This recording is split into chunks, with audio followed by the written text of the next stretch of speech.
चलिए अब बात करेंगे वीडियो में भारत और अमेरिका के बीच ट्रेड डील, लेकिन उसका सीधा असर कैसे सोने चांदी पर पड़ रहा है और सोने चांदी के शौकीन वालों के लिए खबर कैसे अच्छी है इस ट्रेड डील से जुड़ी हुई। नमस्कार, आप देख रहे हैं न्यूज़ 18 का डिजिटल प्लेटफॉर्म और मैं हूं आपके साथ श्रुति श्रीवास्तव। भारत और अमेरिका के बीच चल रही तनातनी अब खत्म होती दिख रही है और सोने चांदी के शौकीनों के लिए एक बहुत अच्छी खबर आई है। प्रधानमंत्री नरेंद्र मोदी और अमेरिकी राष्ट्रपति डोनाल्ड ट्रंप के बीच फोन पर हुई बातचीत के बाद दोनों देशों के बीच ट्रेड डील पर मुहर लग गई। इस बातचीत का सबसे बड़ा नतीजा यह निकला कि ट्रंप ने भारत पर लगाए गए भारी भरकम टैरिफ को घटाने का फैसला किया। इससे न केवल व्यापारिक रिश्ते सुधरेंगे बल्कि आने वाले समय में सोने की कीमतों पर भी इसका असर देखने को मिल सकता है। पूरी बात को आसान भाषा में अगर समझें तो कुछ समय पहले जब भारत ने रूस से तेल खरीदना जारी रखा था, तब ट्रंप प्रशासन ने नाराजगी जताते हुए भारतीय सामानों पर टैरिफ बढ़ाकर 50% तक कर दिया था। लेकिन अब नई डील के तहत इसे 50% से घटाकर सीधे 18% कर दिया गया है।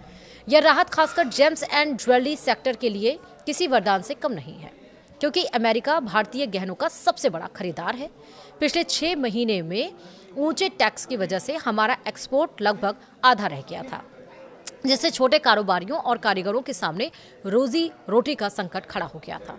अब टैक्स कम होने से भारतीय गहने अमेरिका में फिर से सस्ते होंगे और उनकी डिमांड बढ़ेगी। ऐसे में सवाल है कि भारत के अंदर सोने की कीमतों पर क्या असर होगा। साथ ही ज्वेलरी एक्सपोर्टर और आम खरीदार दोनों के मन में सवाल है कि क्या सोना सस्ता होगा। एक्सपर्ट्स का मानना है कि टैरिफ में इस कटौती से ग्लोबल मार्केट में भारतीय ज्वेलरी की डिमांड बढ़ेगी और ट्रेड रिलेशंस सुधरने से करेंसी मार्केट में भी स्थिरता आएगी। अगर एक्सपोर्ट का पहिया तेजी से घूमता है और डॉलर के मुकाबले रुपया संभलता है तो घरेलू बाजार में सोने की कीमतों में गिरावट देखने को मिल सकती है। पिछले कुछ समय में से सोने के आसमान छूते भाव की वजह से जिन लोगों ने खरीदारी रोक दी थी, उनके लिए अब बाजार लौटने का यही सही मौका हो सकता है।